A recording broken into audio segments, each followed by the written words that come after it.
तो एक क्वेश्चन करते हैं, let a b and c be 3 real numbers. और ये जो इक्वेशन है ना, इस इक्वेशन को अभी अपन देखेंगे, मैट्रिक्स के फॉर्म में दे रखी है इक्वेशन, है ना। इन इक्वेशंस को ये 3 रियल नंबर सेटिस्फाई करते हैं। तो क्या पूछा है? अच्छा, तीन क्वेश्चंस हैं इसी डेटा को लेकर के, और ये उसका पहला पार्ट दे रखा है अपने को। तो पहला पार्ट क्या है? इफ द पॉइंट P, मतलब ABC वाला जो पॉइंट है, विथ रेफरेंस टू इक्वेशन 1, इस इक्वेशन 1 से जो ABC निकलता है, लाइज ऑन द प्लेन है ना, प्लेन दे रखा है। फिर इस एक्सप्रेशन की वैल्यू पूछी अपने से, तो करते हैं इसको। तो बेसिकली ABC की वैल्यू निकालनी है अपने को। तो इसमें देखें, जो फर्स्ट मैट्रिक्स है वो क्या है? 1/3 मैट्रिक्स है, और जो सेकंड मैट्रिक्स है वो 3/3 मैट्रिक्स है। तो अपने पास में दोनों को मल्टीप्लाई करेंगे तो 1/3 मैट्रिक्स आ जाएगी। तो इनको मल्टीप्लाई करेंगे तो क्या आ जाता है अपने पास में, है ना। मल्टीप्लिकेशन का रिजल्ट लिख लेते हैं अपन।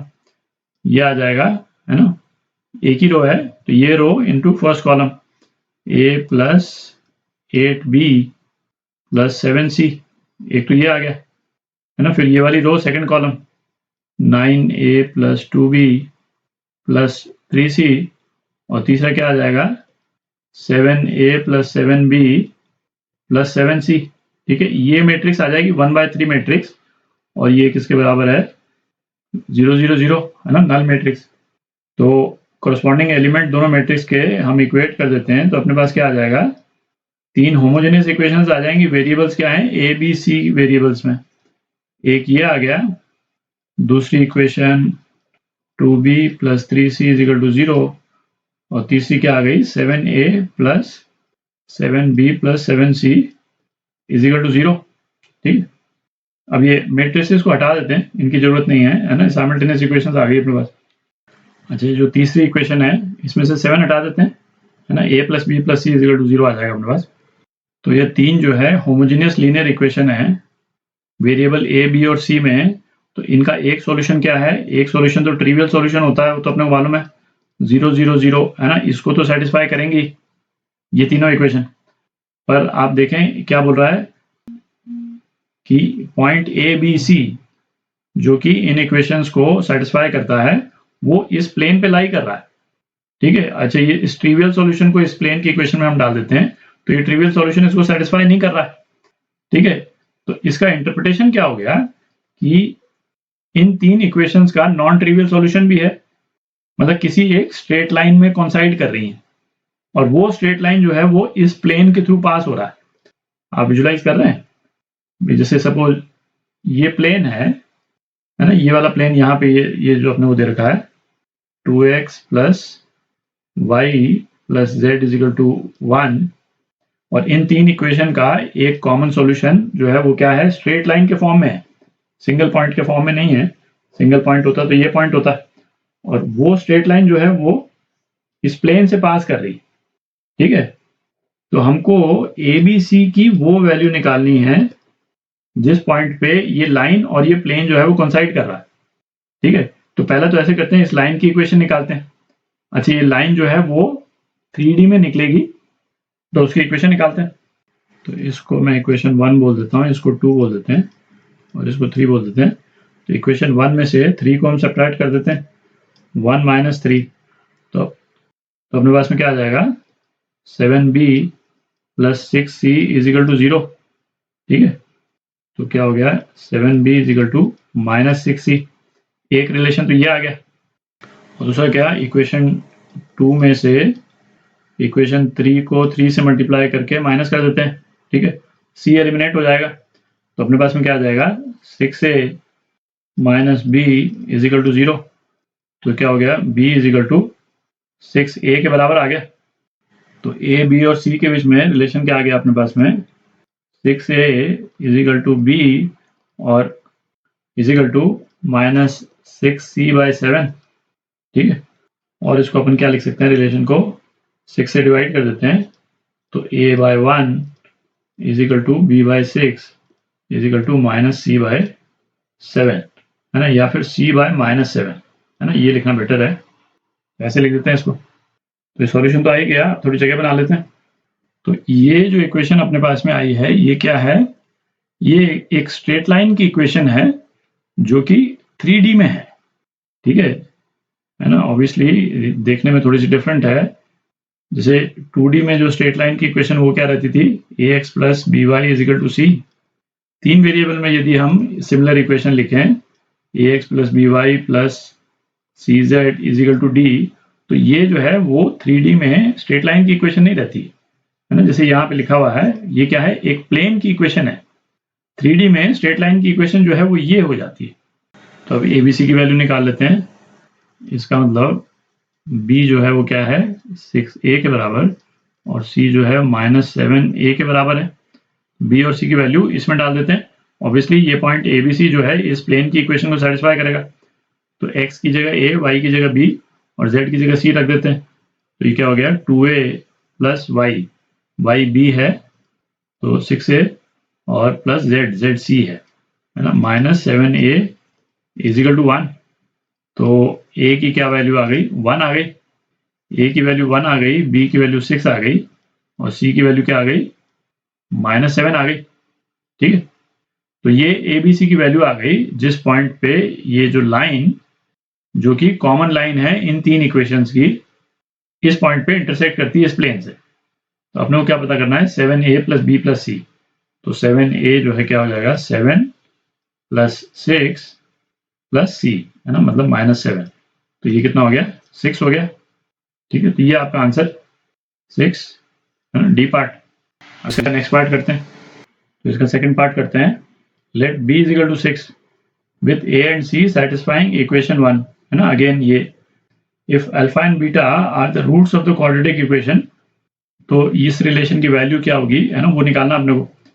तो b क्या 6 दे रखा है अपने को, तो b 6 हो गया, तो इसका इम्प्लीकेशन क्या हो गया कि a जो है 1 हो गया और c जो है वो क्या हो जाएगा, b 6 है तो ये 1 हो गया, तो c जो है वो -7 हो जाएगा है ना, और b जो है वो 6 है। ठीक है, तो इस क्वाड्रेटिक इक्वेशन के तो अब अपन रूट्स निकाल सकते हैं सीधा। तो ये इक्वेशन क्या हो जाएगी, x² plus 6x -7 is equal to 0। ABC की वैल्यू डाल दी, तो ये क्या हो गया, x - 1 x plus 7 is equal to 0। तो इसके रूट्स क्या हो गए, अल्फा जो है वो 1 हो गया और बीटा जो है वो -7 हो गया। ठीक है, तो 1 by alpha plus 1 by beta, 1 by alpha plus 1 by beta, ये कितना हो जाएगा, 1 माइनस 1/7। ठीक है, 6/7 हो गया है ना, ये एक्सप्रेशन 6/7 हो गया। तो अपने को यहाँ पे क्या दे रखा है, इसको अपने को ऐड करना है 0 से इन्फिनिटी तक।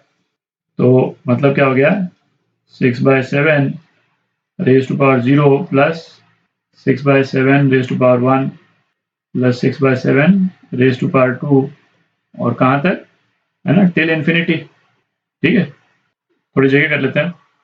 तो ये इन्फिनिट सीरीज है ना, जीपी है।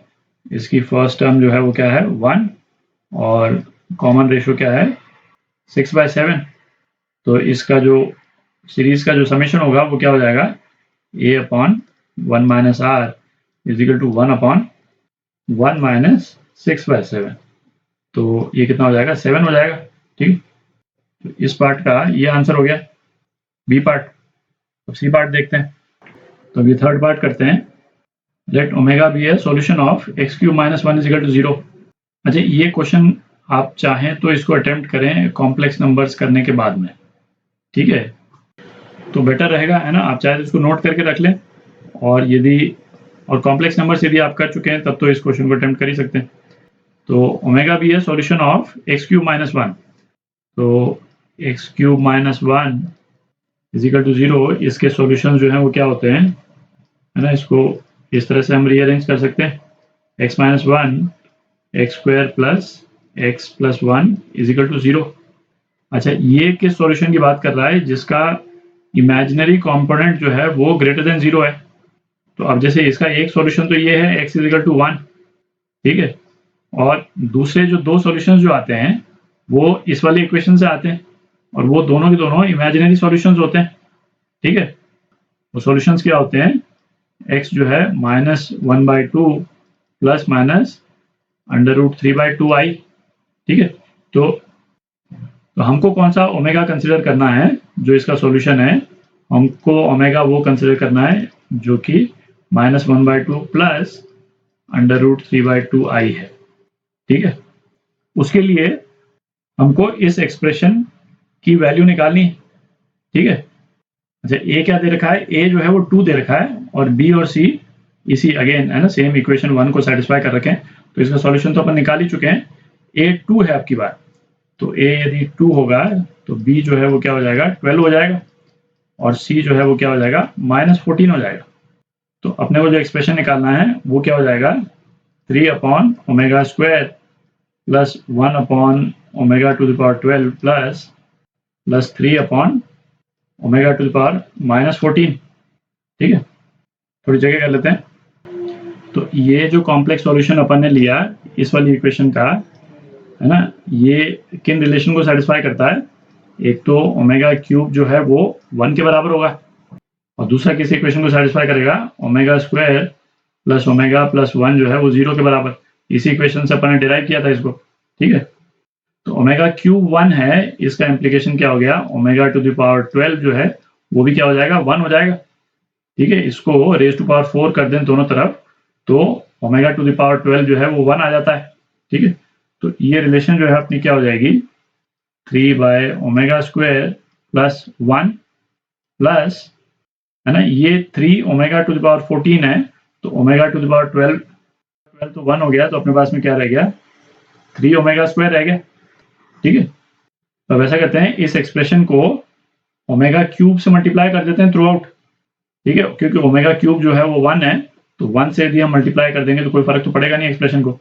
तो अपने पास में क्या आ जाएगा, ओमेगा³ से मल्टीप्लाई कर रहे हैं 3 ओमेगा प्लस 1 का तो 1 ही रहेगा। ठीक है, और प्लस 3 ओमेगा⁻5, मैं लिख ही देता हूँ 3 ओमेगा⁻5। ठीक है, तो ये क्या आ गया 3 ओमेगा प्लस 1 प्लस 3 ओमेगा² आ गया।